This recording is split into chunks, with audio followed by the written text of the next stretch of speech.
بسم اللہ الرحمن الرحیم۔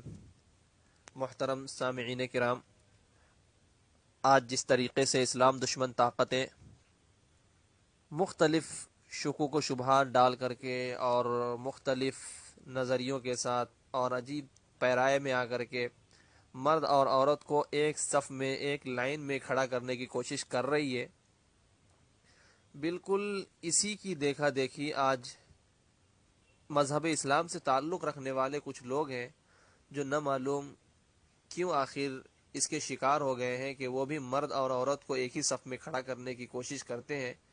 کوئی بھی مسئلہ کھڑا ہوتا ہے مرد اور عورت دونوں کو ایک ہی صف میں کھڑا کر دیتے ہیں۔ جیسے کہ ابھی ہمارے سامنے اعتکاف کا مسئلہ ہے، مختلف حضرات جبکہ وہ مذہب اسلام سے تعلق رکھتے ہیں، ان کا ماننا ہے کہ وہ قرآن اور حدیث کی تعلیمات پر چلتے ہیں، لیکن آخر کون سی قرآن اور حدیث کی تعلیمات پہ وہ چلتے ہیں ہمیں تو سمجھ میں نہیں آتا۔ باتوں میں قرآن اور حدیث کے حوالے تک کی نوبت آ جاتی ہے، لیکن جب تحقیق کی جاتی ہے تو پتہ چلتا ہے کہ یا تو انہوں نے خیانت کی تھی یا پھر انہیں کچھ عطا پتہ ہے نہیں، صرف کسی کی اندھی تقلید میں حوالہ دے کے گزر گئے۔ چنانچہ ابھی ہم نے ایک چھوٹی سی آڈیو کلپ سنی ڈاکٹر مرتضی بن بخش صاحب کی۔ پتہ نہیں کون ہے یہ ڈاکٹر مرتضی بن بخش صاحب۔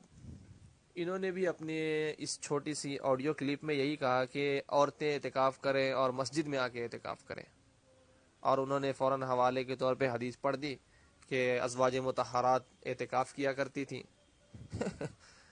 عجیب بات ہے، اللہ ہدایت دے، اللہ صحیح سمجھ نصیب فرمائے۔ اسلاف دوستو، سامعین کرام، سمجھنے کی ضرورت یہ ہے کہ علم دین جو ہے، علوم نبوی جو ہے، یہ اسلاف کرام کی جوتیاں سیدھی کرنے کے بعد حاصل ہوتے ہیں۔ ایک انسان آرام سے آفس میں بیٹھا ہے، ٹک لگا کے بیٹھا ہے، اور اس کے بعد لائبریری سے مکتبۃ الشاملہ ڈاؤن لوڈ کر لیا ہے اور آن لائن کچھ کتابیں پڑھ لیا ہے۔ اب وہ بھی پتہ نہیں کس فیلڈ کا آدمی ہے، لیکن وہ بھی حدیث کے حوالے دینے لگتا ہے جس کی سند تک نہیں ہے۔ صرف میں ڈاکٹر مرتضی بن بخش صاحب کی بات نہیں کر رہا، بہت سارے ایسے لوگ ہیں، اللہ انہیں ڈرنے کی توفیق بخشے اور خشیت اور تقوی کی دولت دے، انہیں سمجھ دے کہ علوم نبوی کی جو لنک ہے، علوم نبوی کا جو تعلق ہے، اس کی جو اسنادی حیثیت ہوتی ہے وہ کیا چیز ہوتی ہے۔ کچھ نہیں جانتے ہیں پھر بھی حدیث کے حوالے دینے پہ جرأت کرنے لگتے ہیں۔ چنانچہ خیر انہوں نے یہ کہنے کی کوشش کی کہ ازواج مطہرات مسجد میں آگے اعتکاف کرتی تھی۔ دوستوں، ہم آپ کا حدیث سنانا چاہتے ہیں۔ صحیح بخاری باب اعتکاف النساء کی حدیث ہے، حدیث نمبر 1928۔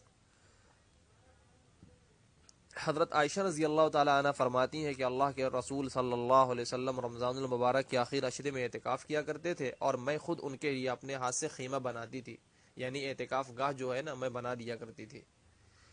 پھر کیا ہوا، وہ صبح کی نماز پڑھ کے داخل ہوئے تو آ کر کے حضرت حفصہ رضی اللہ تعالی عنہ نے مجھ سے اجازت مانگی، یعنی حضرت عائشہ سے، کہ عائشہ کیا ہم بھی اپنے لیے خیمہ بنا لیں؟ تو انہوں نے کہا بنا لو۔ انہوں نے خیمہ بنا لیا۔ دیکھا دیکھی حضرت زینب بنت جہش نے بھی اجازت مانگ لی اور انہوں نے بھی ایک خیمہ بنا لیا۔ فلما اصبح النبی صلی اللہ علیہ وسلم رعى الاخبیہ فقال ما هذا۔ پاک پیغمبر علیہ الصلوۃ والسلام نے صبح میں جب یہ مختلف خیمہ دیکھے، یہ خیمہ، ایک خیمہ، دوسرا خیمہ، تیسرا خیمہ، فرمایا ما هذا، یہ کیا ہے؟ فاخبر، ان کو بتا دیا گیا کہ ازواج مطہرات اپنے گھر سے نکل کے مسجد میں اعتکاف کرنے آ گئی ہیں اور خیمہ بنا لی ہے۔ فقال النبی صلی اللہ علیہ وسلم آل بر ترون بہن، کیا تم لوگ اس کو نیکی سمجھتی ہو؟ آپ سنیے حضور پاک صلی اللہ علیہ وسلم کے ارشاد کو، کیا فرمایا؟ آل بر ترون بہن، کیا تم اسے نیکی سمجھتی ہو؟ ڈانٹ دیا پاک پیغمبر علیہ الصلوۃ والسلام نے۔ فترک الاعتکاف ذالک الشہر، چنانچہ ناراض ہو کر حضور صلی اللہ علیہ وسلم نے خود بھی اس مہینے کا اعتکاف چھوڑ دیا۔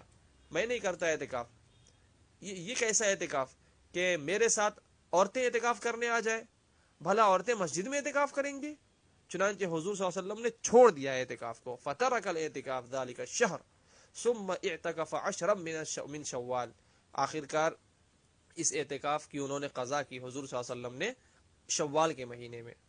تو یہ صحیح بخاری کی حدیث ہے، امام بخاری رحمۃ اللہ علیہ اس کو لا رہے ہیں، نقل کر رہے ہیں۔ اس میں اس بات کی تعلیم ہے کہ عورتیں مسجد میں اعتکاف نہ کریں۔ حضور صلی اللہ علیہ وسلم اس سے ناراض ہو گئے تھے اور پھر صاف لفظوں میں فرمایا بھی کہ کیا یہ تم یہ سمجھتی ہو کہ یہ نیکی کا کام ہے؟